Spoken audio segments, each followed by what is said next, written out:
That's me in the very beginning. Now I am a baby and getting zoomed from my mom to my birthday. I don't remember a lot about my younger life, but I remember it was fun and I felt so safe.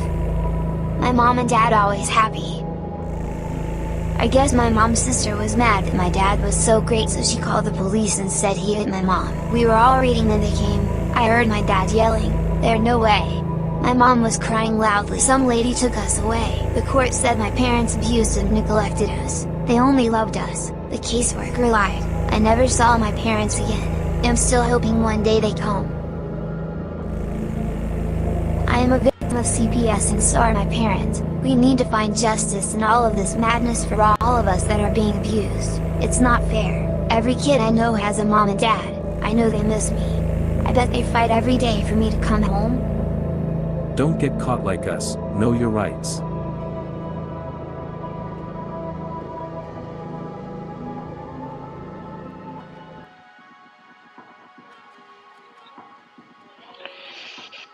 Good afternoon. Welcome to the second episode of Family Surviving CPS. With us today is our guest, Wendy. How are you doing today? Good, how are you? I am peachy, putting up a new fight for the day. So, what kind of fights have you been putting up over the last couple weeks since we last talked to you? There was a shooting in the hometown of where my daughters live, and the police aren't releasing any information. Oh, your daughters were in yeah, I seen something on the news about that shooting. Yeah, and they're not releasing any information, but from what I did get, it was two younger gentlemen, they must have been juveniles. Swanton's getting really, really bad. It's starting to get overrun with crack and heroin, and the mayor doesn't want the rest of the community to know. Right. So now we have a dead young gentleman because the police department don't want to do their job. Well, I mean, Swanton's always been a kind of area where it was always the nice area right on the edge of a not so nice area. I mean, That's where being from that Sierra- area myself, you know, I'm very familiar with the area, so I Yeah, understand your concerns.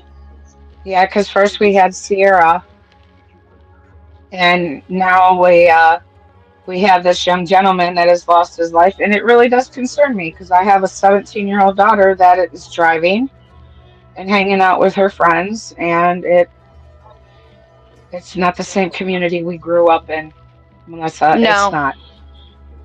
And you know, even down here in southern Alabama, I moved down to the Mobile area in 2016.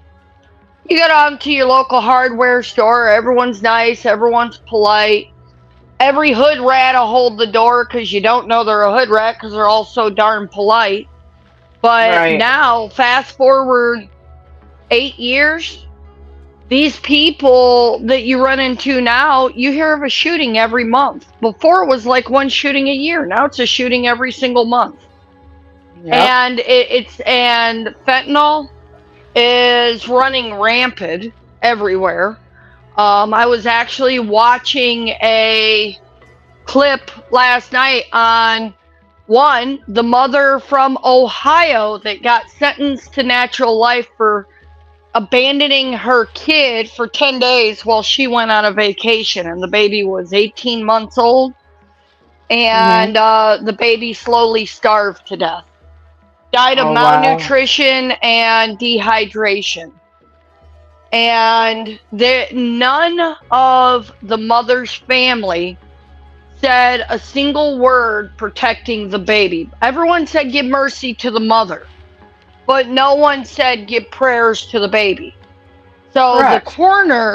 the coroner who did the autopsy on the baby actually stood up and spoke on the behalf of the baby. And, you know, I'm not much for capital punishment or life in prison. There's a time and a place for it, but it's very far and few between.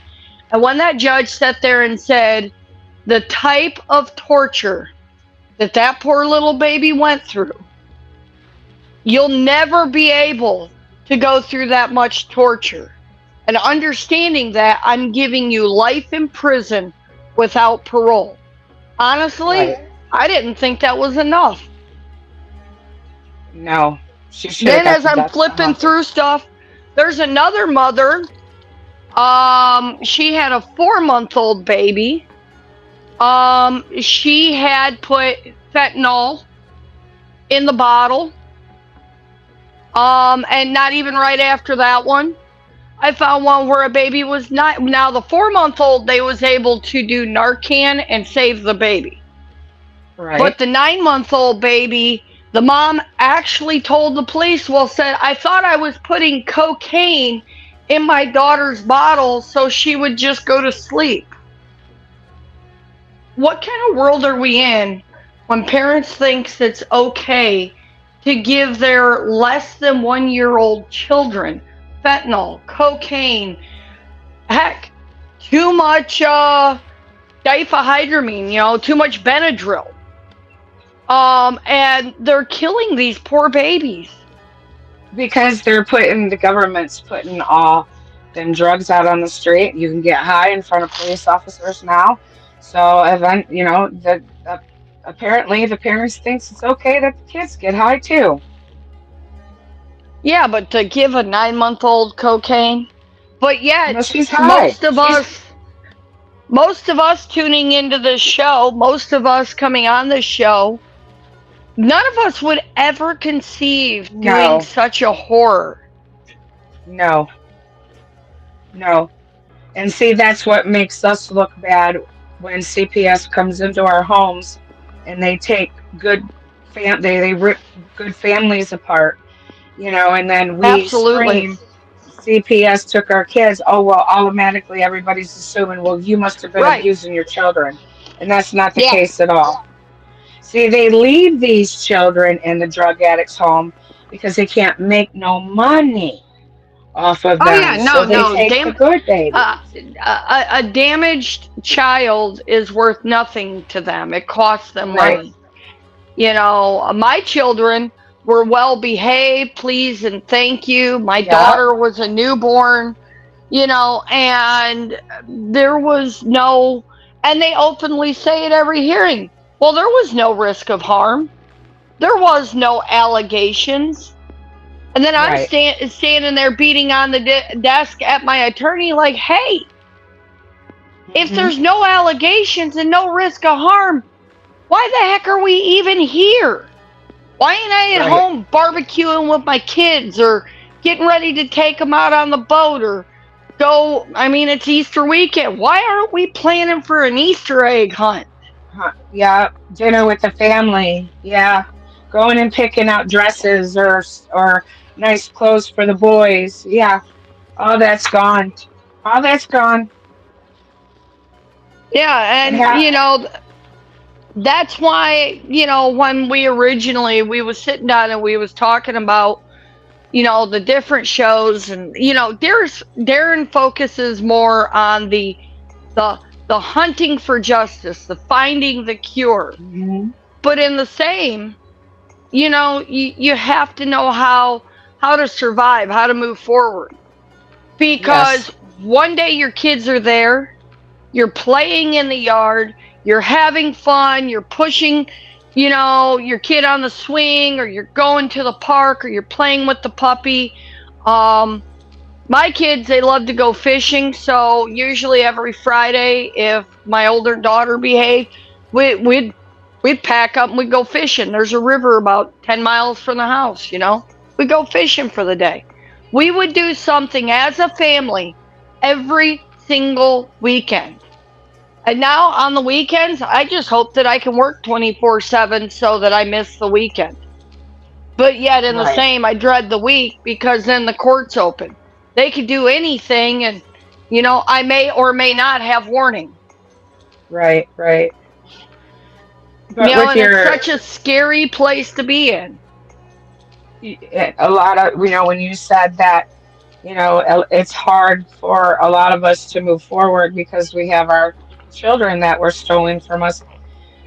I, when I recruit a lot of the people that have been affected, a lot of these they did what I first did. They got the story. They're so angry. They want to tell you what happened. It's so unfair.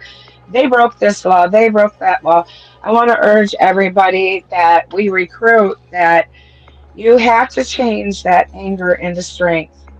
You are Yes. not going to move forward with none of this if you just sit there and you keep blaming and blaming and blaming and blaming. And I know what they did was wrong. We all know what they did is wrong. We all have the same story, different Sure. circumstances. Some of us have the same circumstances. But you know, ladies and gentlemen, I cannot urge enough. You have to turn that into strength.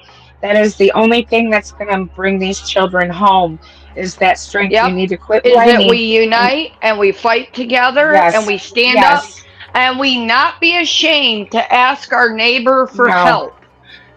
no, Because nowadays they're taking so many kids in so many yep, places that if it ain't your neighbor on one side or the other, it might be their neighbor on the next side down. They're going through the same thing. right, People got to right, get past the shame, blame, and they yep, have to not. And I can't emphasize this enough. As an advocate, I've personally helped a lot of families, and the yep, first thing the department does, the absolute first thing, bar none, they want to divide the mother and the father. yep, Even if they're only friends and it was a one night stand and they're co right. parenting in different homes. Are you there? We lost Melissa, Darren. Says she's here. Where'd she go? We lost I'm Melissa. here. Oh, she's here. There she Okay, is. we can hear you now. Yeah, no, my internet's been sketchy for the last couple days. But I no, noticed that too. like I was trying to say before the internet cut out. So many families are being destroyed. They're being tore apart. They're being turned against each other. Yep. And that's what our department is using to deem us non stable, to deem us a danger, to deem us incapable. Right. Because if we are a divided household with a divided income, then we aren't capable of raising our children by ourselves because they're going to argue that we can't make the money we need to support our families and everything. So, more than anything, no matter how much you despise your ex, no matter how much you despise your aunt or your uncle or your Yep. whoever, the family must work together. That is Yes. the only way that we can get through these things and prove the constitutional arguments to be able to take all of these cases up to a higher level. Because we ain't going to win in front of the corrupt judge at the lower level. I mean, No. there's no possible way to do it because that judge is paid by the department to supervise the case. He makes We do money to have stall. right. Right. We do have some kind of break. Um, I know a lot of people aren't tying this to what we're doing, but I know who I've contacted and I know why they're doing what they're doing. We got P. Diddy. That is one of the biggest child traffickers through the United States, and they can trace him up to children's services. I think what the government's doing is we've got this writ out, and what they're going to do is they're going to start blaming people like P. Diddy and other places to take the blame off them. And I am Right. telling everybody that's listening, with this bust with P. Diddy, this is the best thing that could have happened to all of us that are fighting this.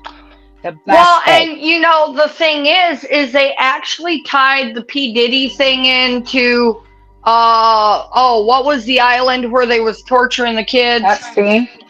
Yeah, they tied P. Diddy into the Epstein And the thing, deal. right. But a lot of it is too is yeah, like I told you guys, what the government's doing is they're taking down them people. So then that way it takes pressure off the government and it takes the eyeballs off the Right. government. Yeah, they got to make themselves Yeah, look beautiful because I they knew have they to were have a going to do this. scapegoat. I was wondering Oh, who they sure. were There's going to there's bust. always a scapegoat. Right, right, right. And this is going to go right past the Clintons. Watch. They'll be mentioned in the media here pretty soon for like a quick minute. And then and then they're going to tie it right up to children's services. I'm telling you, this was the best thing that ever happened to us. The best thing. Well, and did you hear that? What they say? P Diddy was on a false flight, but they had him listed as a passenger on one jet going one way, when the fact of the matter was he flew under an alias to a non-extraditable country or something. Well, he's got mansions underneath the ground. You didn't see that? He's got Well, mansions out no, of the no, country it underneath the was ground. something. Yeah, I was going to say it was something like just two Yeah. days ago. They said that I guess they chased down a fake flight, but Yes. they had originally tied him into all the stuff with Tupac Shakur. And Yes, then they yes, they're found taking out that Tupac was alive and actually over in Canada. right, right. Yep. And that's how they're gonna take them all down. I am so ecstatic over this. We needed this so much, and it's just gonna go right down the line. Watch, we're gonna get our kids back within the next 6 months. Watch. The best thing that happened. That's why we encourage everybody that we're still recruiting for the writ. It's a federal lawsuit against the federal government for allowing CPS to violate our rights and break laws through CPS in the court system. Um, get a hold of me or Melissa. Well, We're still taking and recruits. why don't you take a little bit of time and break the writ down more for people so that they understand? That way, anyone and everyone that wants to, hop on board, they can always drop a message at abolishcps.com, or they can personally text me, they can call me, and we'll make something happen and build more. I mean, based on what I was seeing on our writ, I think we have something like 52 pages of families currently. Yes. On the current writ, and Yes. it's about 15. I counted between 15 and 18 families per page. We Yeah. need to see 500 pages. Yes, we do. With a lot more people on it. We did lose some people to a couple. They went the other way with Connie and then Tanawa. But we are getting our clientele back up. The writ is a federal lawsuit under color of law. What color underneath the Constitution? What color a color of law is they violated your constitutional rights as a parent to be able to parent your child without no interference and have that bond. And they violated the children's rights under color of law to be able to stay with that parent, to build a bond, to be a productive citizen when they are of age. And we're going to hold children's services responsible for taking these children out of the home for funding. We just put out, I think, the last part of the writ. We're getting a cover page going. After this, I guess indictments start going out. So I think that's why the federal government's starting to come down on these other people. So, then they can not get blamed themselves. What else do you want me to say? Hey, you always got to have a scapegoat. Like I said before, I think in my case, they're trying to make me the scapegoat for their screw ups.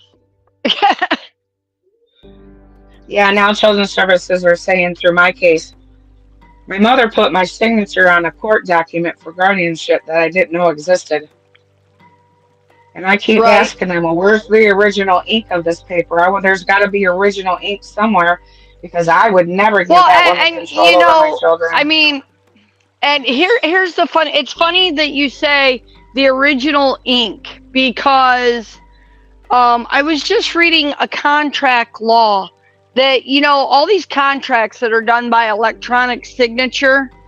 There's Hmm. actually a way to kind of go around them, and it's actually based off of sovereign law and a wet ink signature.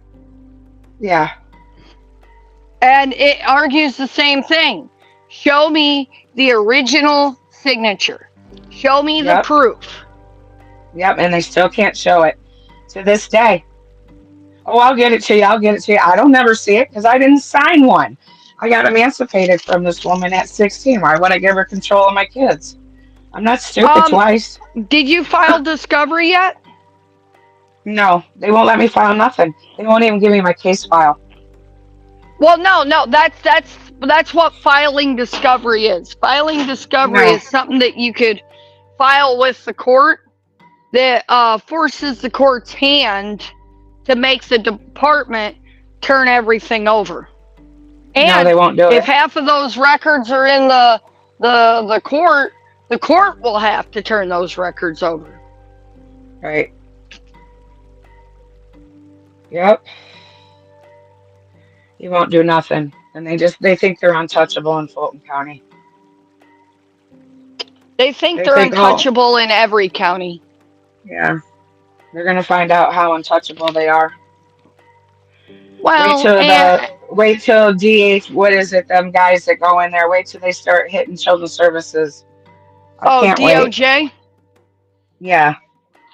The DOJ on my state, and you might check into your state too. Google like DOJ reports against CPS or DHS, DCS. Put in your state's name and put DOJ reports against my state, because you'll be surprised to find that there has Excuse already me. been a bunch of internal investigations, and your state has been deemed guilty of abuse and neglect of children. Okay. I couldn't believe it. I was just playing on the internet, and a friend of mine told me that, and I'm like, nah, they ain't gonna have that. I looked, and sure enough, in the state of Alabama, the Department of Human Resources has been found guilty of educational and mental neglect of children.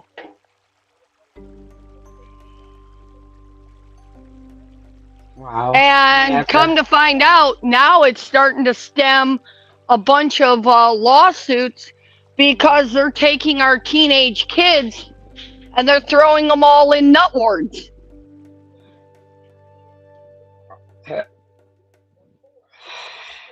When they're the ones screwing them up. Mm-hmm. Right, yeah, but Wow. we're the bad parents. Right. My kid wasn't in therapy when he was with me. Why is Right, he in well, therapy with you? so my son went into the system at 3 years old. By 4 years old, they had him in anger management. Wow. And they actually testified to the fact that my son's behavior got worse while he was in care. And that the only thing they seen when he was in my house is he'd throw the standard 3-year-old temper tantrum. My 17-year-old daughter was the best child in the world ever since she was born. Hardly ever gotten in trouble or anything. Little southern girl, beautiful blonde hair, blue eyes. It is now short, red, and she's got piercings all over the place. And she is now stretching her earlobes. And my mother is Ew. allowing this. Yeah. And it's probably how your mother is keeping control of them. By Abby and just Annie, allowing yes. them to do that. Yeah. Yeah, Stockholm Syndrome, both my girls. My mother is a narcissist. She's very abusive. She's mentally ill. Yeah, we're getting ready to file on the 10th. So we'll see Well, what and that's happens. what and that's what you have to do. You have to keep putting up your fight, and you can't stop. Just when Yep. you think all hope is lost, file again. Well, I think they're going to go ahead and give me Abby because Annie will be 18 next month. Well, in May. And I think they're just going to give me her so I'll shut my mouth because I've caused so much trouble in Fulton County. It's ridiculous. Right. You know, I told them I'm not going to stop. Give me my kids back and I'll shut up. No, I feel you on that one. Yep. And I Yeah, think that's what no, they're going to do. the judge in my case has created such a stink that at this point, even if they walked up to me tomorrow and said, you know what, no harm, no foul, here's your kids, have a good day, I'm not going to stop. I'm making it my personal job to not stop until the Me too. corruption in this county stops. Yep. I'm not going to stop till we can get these children home. Don't forget about Kim Howell, you guys. Kim Howell, she's an advocate fighting for her son to get her grandchildren back for her son. And she is now in hiding because her town put warrants out for her for posting on Facebook. Yeah, how is she doing? She's very scared, but she is doing better health-wise. She's getting a little stronger. She still can't go home, but she still fights. She's still fighting wherever she's at. She had to get a new phone, new email, everything. And over Well, yeah, posting in it's Facebook. not like they give you much option. Yeah, my friend Kim had spoke with her, and Kim had kind of gave me the gist of it, that literally she posted things that she had permission to post, that her Yep. son even asked her to post, and now the department is trying to work with him if he's willing to testify against her. Right. That's what Kim said too. That is some shady crap. Yeah. I don't know it how is. you want to look at it. That is some shady crap. Yeah. Well, Yeah. you know, they wanted to use my daughter against me. My daughter's now 18. But so what they did was they told her, "Hey, help us find a way to set up your mother and we'll buy you a car."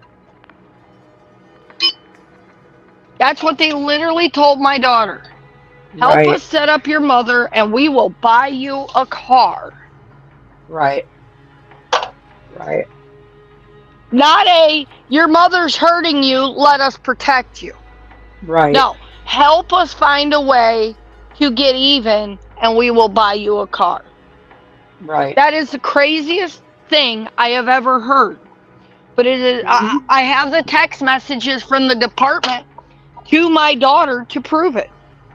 Mhm. And you know, you try to tell people these things and people are like, "Oh, you don't know what the hell you're talking about." Right. They don't do shit like that. Yeah, they do. You know, and it was funny when our case first started, my daughter had to do counseling. So the counselor actually came to our house 3-4 hours a day. Wonderful, wonderful lady. She was through a third-party organization. She defended us to the end. Like when she came to court, she had nothing but great things to say about us. Right? And they turned around and told her that she could not finish services with us and that she was not allowed to talk to us anymore. But wow. yeah. But she's like, when I told her, I said, I told her, I said, this is just the start. They're just playing nice till they can find a way to screw us. Yes. And she says, Melissa, you're just being paranoid. This case ain't going to be like that. They're not going to do that this time. 3 months later, the day before she was supposed to come out, they called her and told her, do not come out. Do not talk to me. Do not be seen near me. Do not allow me to private retain to finish the services I had started. And then The very next day, we went into our regularly scheduled ISP meeting, and we get there, and there's 6 cop cars in the parking lot. Isn't that embarrassing? That's so embarrassing. And when we walked in, we went into the back room for our ISP, and there wasn't any cops directly in the room, but then they all started walking in, and they said, okay, you two can leave, and your kids are staying here. No risk of harm, no nothing. When we went to court, they said, oh yeah, we did an emergency removal due to risk of harm, and it took us 3 months to do it. Right. So if it took you 3 months to do a removal, how the heck is it an emergency? Where's the imminent danger? And realistically, I think that's one of the many things that through these shows we need to start teaching parents is how to recognize the things that they are going to call imminent danger. Because knowing how to stay one step ahead is the only way you're ever going to beat them. Because you're not going to beat them agreeing with them, signing their contracts, kissing their ass. You'll never win doing it. Because they hold all the keys and the rules change. Well, they changed on me. My mother tried to go up and get me for communication, some communication charge harassment, because I've been trying to text message and call my mother because I haven't seen my one daughter in 3 years and my other daughter since May of last year. And now the police are telling me that I cannot text or call my mother. So now they're interfering with the court order and they're getting away with it. So I don't know what she's telling them, but she only has guardianship. And now I can't even go enforce my visitation. You know, I have from the court. After the show, I have he's an older attorney there in your area. He actually lives right over in Toledo. And he would not charge you to go through it and to help you with a thing or two. He's really about helping families. He's semi-retired, but he still maintains his license. And he was a good attorney back in the day. He's still a good attorney. He just doesn't openly practice much anymore. And he's a good friend of mine. And I'll hook you up with him to see if he can, you know, sometimes these attorneys, they can make a call, they can pull some magic monkey out of their hat that we can't find. They're not even letting me come in the town of Swanton. They told me if I came in the town of Swanton, I would be arrested. I have a court order to go get my children every other weekend. And now they're telling me I can't come in the town. Right. Well, does it surprise you that they play dirty? No. They're interfering with a court order. Won't be the first time and won't be the last time. I think everything they do is an interference of some kind of order. But, so after they start these indictments and stuff, and they follow through with this next step of this writ, then what's next? Has Barbara went through and kind of discussed the game plan at all? That's what we're waiting on. That's what we're waiting on right now. I'm waiting for an email with the cover, what to do. Right now, everybody, she's asking everybody to try to get a hold of the news stations in your city. And everybody that's on the writ, send a copy to the police station, the media stations of the writ. You know, even maybe get a copy from Melissa and I, if you're not on the writ, to be able to send to the news stations. Well, you know, I'll even agree to that. We're just waiting. I'm waiting on her. She said in a couple of days, so we're waiting. Right. Well, and Hmm. it'd be neat if, I would say if it pans out, but nothing ever fully pans out when dealing with the state. But if it Yeah, pans out enough that it opens up a new avenue, right. Of because course. there is so much that can be accomplished if we the people, as the writ says, if we the people just work together. Oh, and I wanted to tell everybody else right now too. The DOJ is getting ready to do all 50 nationwide states to investigate CPS. They want you to send your information to them, the one in Washington. Did you get that, Melissa? Did you get that one? I had seen a brief blurb from you about it, and I was talking to Darren about it a little bit. Yeah, I'll send it to you again if you need it. I know I sent it Yeah, to well, Darren too. I was gonna say text it to Darren and let him. Let him, well, hello. We lost her again.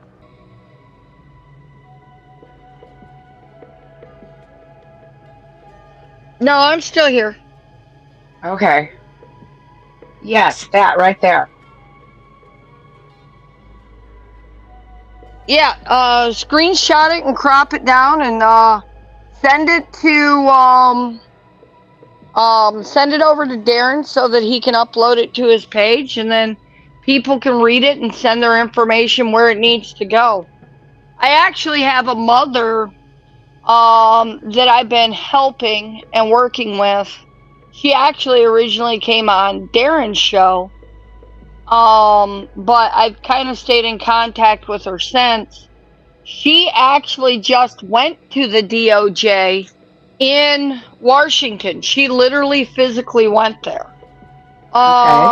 And well, they turned her away and they gave her another list of to-dos. They wanted her to go to a specific branch of the FBI because she, as a child, was molested by her uncle. And her Okay. uncle is a setting appeals judge. And Okay. because she's refusing to allow sleeping dogs lie, as they say, and that she wants the world to know what kind of predator he is, Mm-hmm. he has made it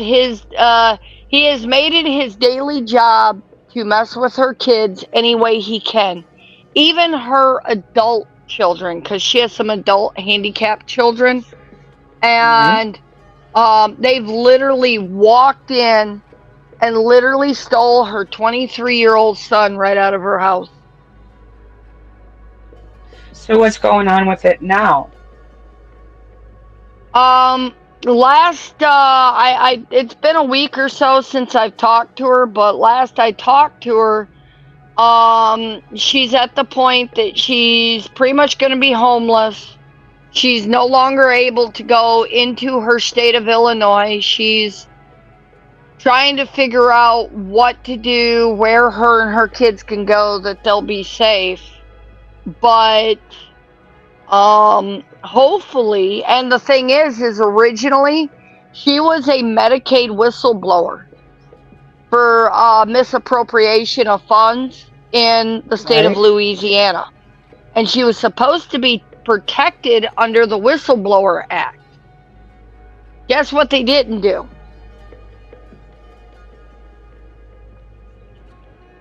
So yeah, she,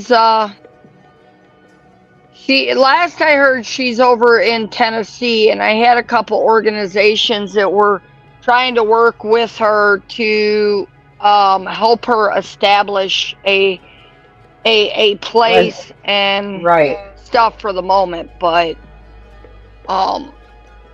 she, like I say, she's not going to stop until her voice is heard.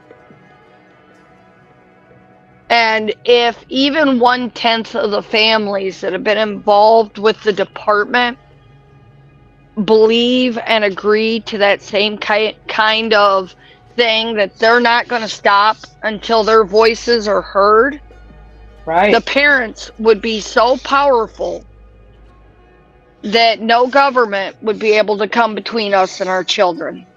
Right, but we can't get enough of the people to do that. That's our problem. Well, when they're sitting there telling you that they're going to arrest you if you speak about your case, Yeah. it scares people. Because Yeah, it does. we believe that these people know the law and they're speaking the truth. But what most people don't know is that the department does lie to you. They are allowed to lie to you. It's right in their rule books.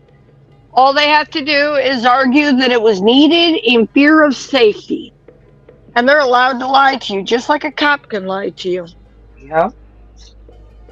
And if parents quit believing them and start standing on their own 2 feet, because per Supreme Court case law, the only people that are truly allowed to speak out about what's going on in the cases is the family of the children.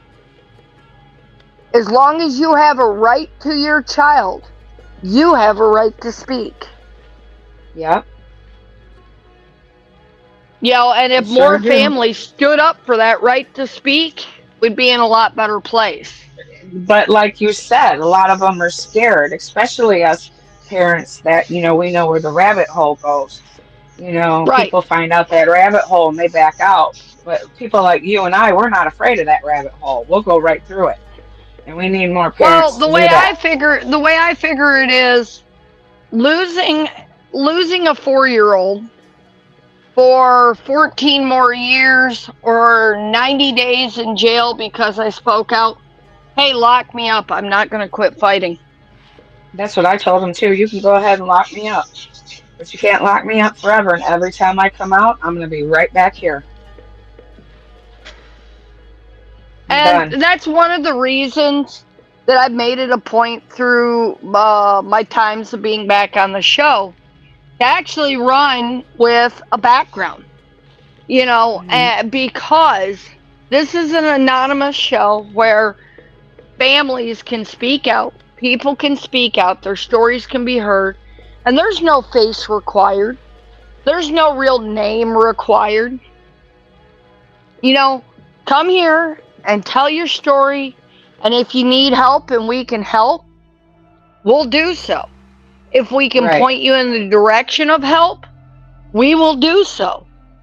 Or maybe the person listening is the next pro bono judge that is going to help you file a federal suit and ask to reclaim your children. Right. The thing is, none of us will know if we don't try. Right.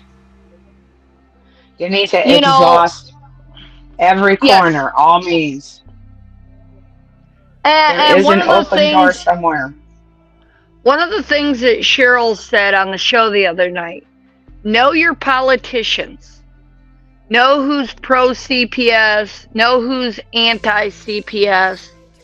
Know your politicians. Know that if this person gets elected, what kind of changes they're going to make. Call them. Talk to them. Don't call them and say, oh, I have this case, what's your opinion? Just ask them in general. Right. Walk up to them at the next town meeting or the next county meeting or the next, election. Go to one of their events and ask them, what is your opinion on children's rights? Yeah. What is your opinion of the department and how they misappropriate funds and how they mishandle children? And just listen. Right.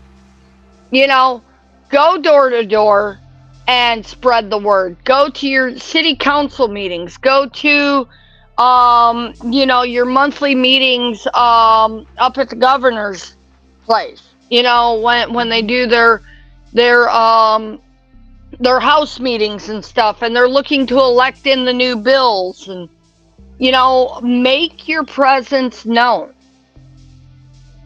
And no, you ain't gonna get 300 people and go storm up to the Capitol and hold your signs. It's a wonderful thought. But even if you get 5, you'll be known.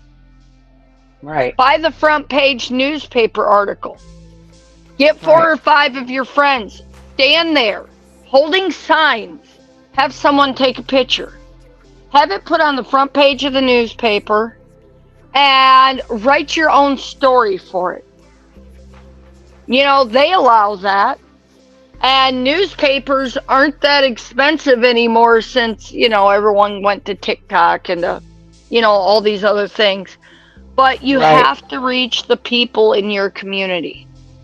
Because only in community change, only in being the squeaky wheel, will anyone ever think to correct a situation. Right. But you're right. And have you done any of those things to try to squeak a little louder in your area? Yeah, I have. I got on the Fulton County, Ohio, Swanton area groups and got totally chewed up and just spit right back out. Oh, I was called a drug addict, a bad mother. I was beating my kids. I'm a piece of crap. Oh, yeah. Oh, yeah. My mom's got my name ran so far down in the mud, I can't get any help in my community.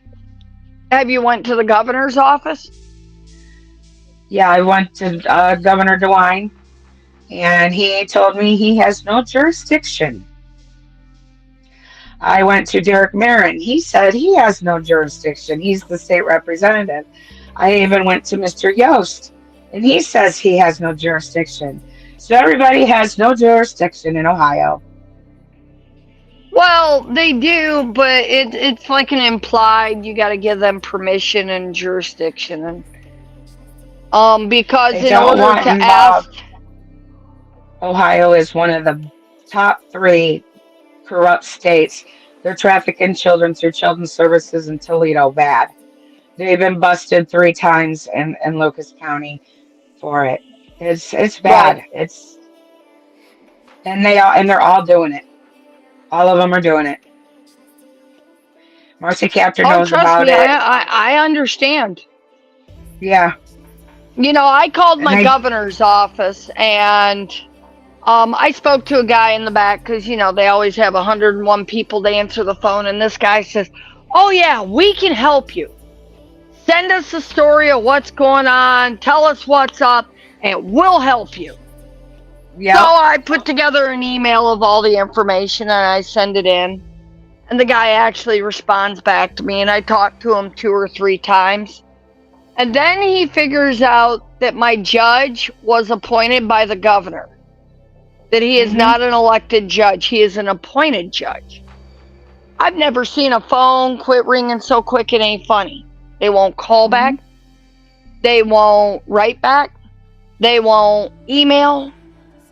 Nope. Our state reps have never answered for our district. Yep. Our Senate rep won't answer for our district. But now I did talk to the congressional rep, which is actually the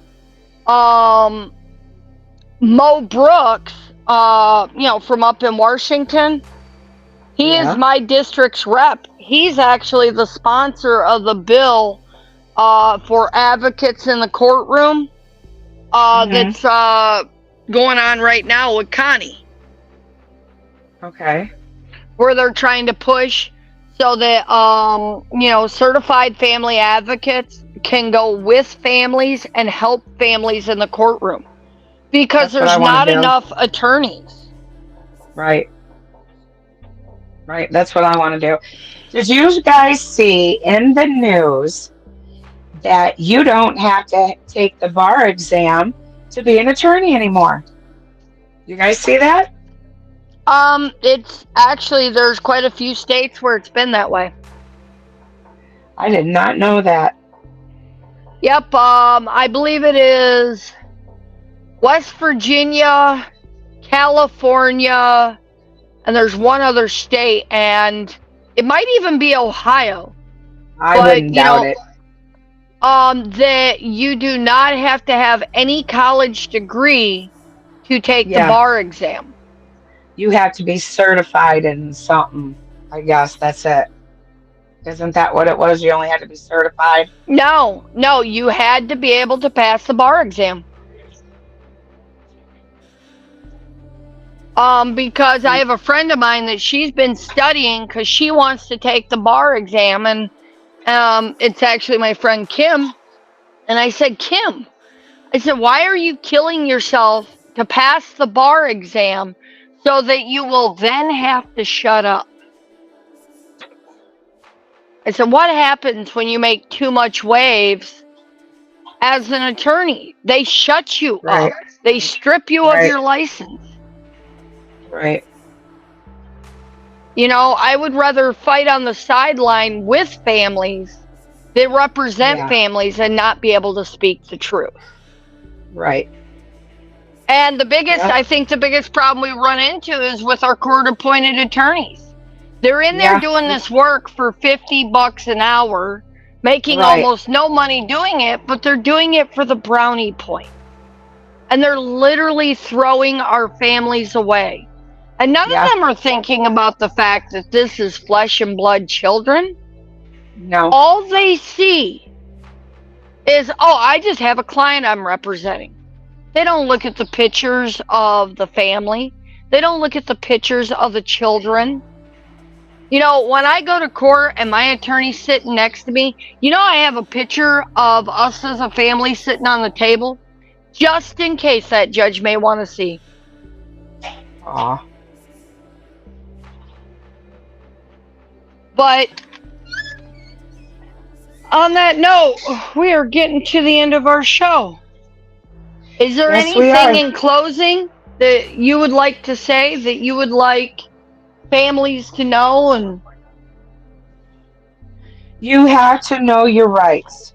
Educate yourself on your rights and help fight. Stand up. Stop being scared. They won't hurt us if we all come together as one. We are never going to get this done unless people start sticking together. We are all fighting the same cause. We're a family. We need to stick together or this is never going to work. That's all I have to say. for all the rest of those who have CPS knocking on your door, don't open the door. Don't try to Nope. talk and reason with them. Because even if you reason with the worker, they'll be back tomorrow with the police. And even Right. if they don't have a true court order, they will still find some way. They got me for interfering with custody and tried to take me to jail because I wouldn't let them in my door. Yep. So, like I say, you know, don't open the door. Know your rights. Stand up for your rights. You know, look to the internet. Google your county's procedure handbook. Okay?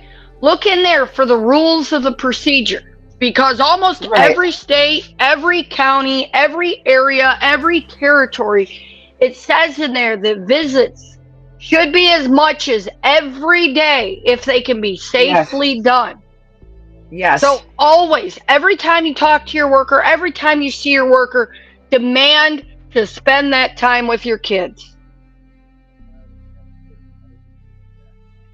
Yes. So, on that note, let's go ahead and close this up, and let's everyone keep up a good fight, and you have a great day. You too. Thanks, Melissa, for having me on. Yep.